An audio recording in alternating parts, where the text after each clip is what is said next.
Students, in this video, let us go ahead with solution for example 2.5. Example 2.5 has three sub-questions A, B and C. Let us read the question and solve it. We will read one part, solve one part at a time. So पहले A part को read करते हैं, उसको solve करते हैं, फिर B part पर जाते हैं. A पार्ट में एकदम सिंपल सा क्वेश्चन है. हमको क्या फाइंड करना है? इलेक्ट्रोस्टैटिक पोटेंशियल एनर्जी ढूंढना है. We have to find out potential energy of a system consisting of two charges. The two charges are 7 microcoulombs and negative 2 microcoulombs. No external field, कोई बाहर दूसरा फील्ड नहीं है, बस ये दो चार्जेस की वजह से जो फील्ड प्रोड्यूस होता है वही फील्ड है. और दोनों चार्जेस की पोजीशन भी दी है, एक -9 सेंटीमीटर्स कॉमा 0,0 और दूसरा 9 centimetres comma 0,0. Let us understand this question first of all and then we will go ahead. Remember the two charges are 7 microcoulombs -2 microcoulombs और इनका पोजीशंस दिया है. देखते हैं कैसे सॉल्व करेंगे. Okay, let us see the solution. We have got two charges. Q1 is 7 microcoulombs, that means 7 into 10 raised to -6 coulombs. Q2 is -2 microcoulombs. The two charges are placed as the given position. एक position -9,0,0 दी है, दूसरा 9,0,0 और दोनों units centimetres में है. अगर इस तरह से चार्जेस का पोजीशन दिया है तो दोनों चार्जेस के बीच में डिस्टेंस कितना हो जाएगा? 18 सेंटीमीटर्स, यानी कि 0.18 मीटर्स हो जाएगा. यहाँ पर अपना Q1 है, यहाँ पर अपना Q2 है. हमको ढूंढना है electrostatic potential energy. Electrostatic potential energy is denoted by U और उसका फॉर्मूला होता है 1/4 pi epsilon naught into Q1 Q2 by R. Q1 दिया है, Q2 दिया है और हमको R भी दिया है. एकदम सिंपल है, वैल्यूज़ डालनी है और प्रॉब्लम को सॉल्व करना है. Let's put the values. What is the value of 1/4 pi epsilon naught? 9 into 10 raise to 9 multiplied by Q1 is 7 into 10 raise to -6. Q2 is -2 into 10 raise to -6 divided by R is 0.18. We can simplify this and write as 9 multiplied by 7 multiplied by -2 multiplied by 9 minus 6 minus 6. 9 minus 6 is 3 minus 6 is -3. और अगर ये decimal point हटा देता हूँ तो 10 raise to -1 बचेगा divided by 18. अब ये 9 मल्टीप्लाइड बाई 2 18 हो जाएगा और ये 18 कैंसिल हो जाएगा तो बच गया 7 इंटू 10 रेज टू -1 यानी कि 0.7 joules and this negative sign of course. So your answer is -0.7 joules. Very simple. This is the solution of part A of the question. All right, let us see part B of the question. First of all, let's understand the question, part B. Part B of the question says, how much work is required to separate the two charges infinitely away from each other? That's also very simple. Before I explain this, let us understand some concept. In the part A, we had understood the potential energy. Now, what is the meaning of potential energy? Work done to bring, देखो potential का meaning क्या होता है? Work done to bring a unit positive charge. तो potential energy होता है work done to bring charge Q. कहाँ से कहाँ? Infinity to a given point. तो हमने दो चार्जेस को इन्फिनिटी से ये पोजीशन पर लाया था. मान लो मैं पहले Q को लेकर आ जाता हूँ, तो जब मैं Q को ले आता हूँ तो उसके लिए तो वर्क डन 0 होगा Q1 को, और Q2 को लेकर आता हूँ तो वर्क डन कितना होगा?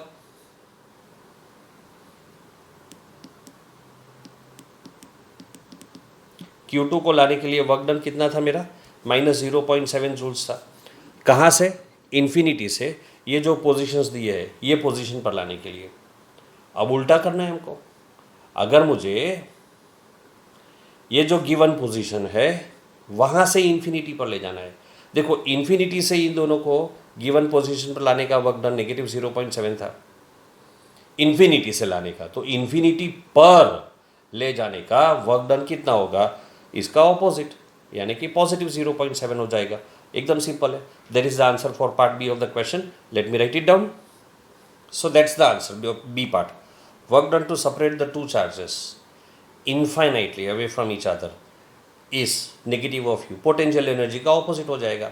पोटेंशियल एनर्जी इन्फिनिटी से गिवन पॉइंट पर ले आते हैं, अब हम इनको इन्फिनिटी पर ले जा रहे हैं, इसलिए उसका उल्टा हो जाएगा, नेगेटिव हो जाएगा। तो नेगेटिव ऑफ यू यानी कि नेगेटिव ऑफ -0.7, तो आंसर आ जाएगा 0.7 joules.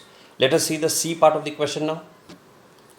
I will read the C part of the question. It says, suppose the same system of charges is now placed in an external field E is equal to A multiplied by 1 upon R square, where A is equal to 9 into 10 raised to 5 coulombs per meter square. What would be the electrostatic energy of the configuration? इस बार हमको एक external field दिया है और हमको उन दोनों charges को इस एक्सटर्नल फील्ड में रखना है, तो वर्क डन क्या होगा ये कैलकुलेशन करते हैं। चलो सिंपल सा कैलकुलेशन है, let's D see that. Students देखो, हमारे पास एक एक्सटर्नल फील्ड है E, और E का वैल्यू हमको दिया हुआ है A into 1 upon R square, ठीक है। और ये R क्या है, डिस्टेंस फ्रॉम द ओरिजिन होता है, याद रखने का आपको। R is the distance from origin.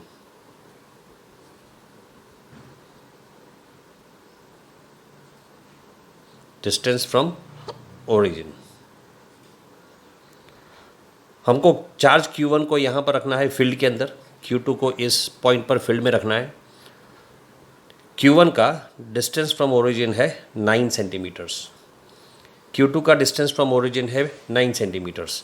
So R1 is the distance of Q1 from the origin, that is 9 centimetres. I can write as 0.09। R2 is the distance from origin for charge Q2, that is also 9 centimeters, and I can write it as 0.09 meters. Both are meters.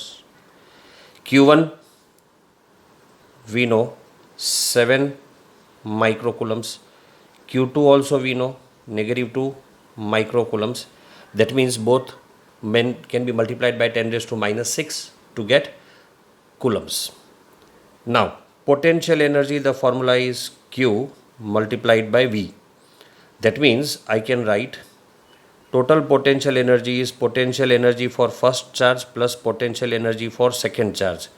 That means Q1 multiplied by VR1 plus Q2 multiplied by VR2.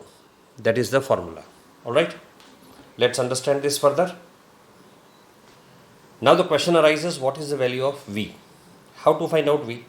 See, we have a formula, V is equal to E multiplied by D, where D is the distance. In this case, our distance is R. So E multiplied by R. And what is the value of E? A into 1 by R square. So A into 1 by R square multiplied by R. So we can write V is equal to A multiplied by 1 upon R. This formula we are going to make use. So let's substitute the values now. If I substitute the values, I will have Q1 multiplied by VR1. Q1 is 7 microcoulombs. So I will write 7 into 10 raised to -6 multiplied by V. The value of V is A into 1 by R. Let me keep A as it is. Common निकल जाएगा दोनों में से, बाद में हम उसको substitute कर देंगे। Multiplied by 1 upon R1. R1 is 0.09 plus Q2. Q2 is -2 microcoulombs. That means -2 into 10 raised to -6 multiplied by A into 1 by R2. R2 is also 0.09. Let's take out common. 10 raised to -6 upon 0.09 multiplied by A. This turns out to be common. So in the bracket we will have from here 7 minus 2. Alright, let's substitute the values and solve it.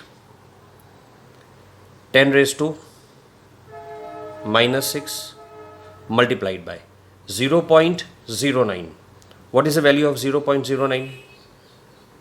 I mean, if we simplify, you will have 10 raised to 2 in the numerator, denominator 9 plus 5 into, we know the value of A also.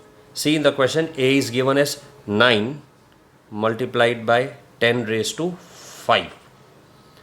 This is multiplication, sorry. So this 9 also gets cancelled and we have, see, 5 plus 2 is 7 minus 6.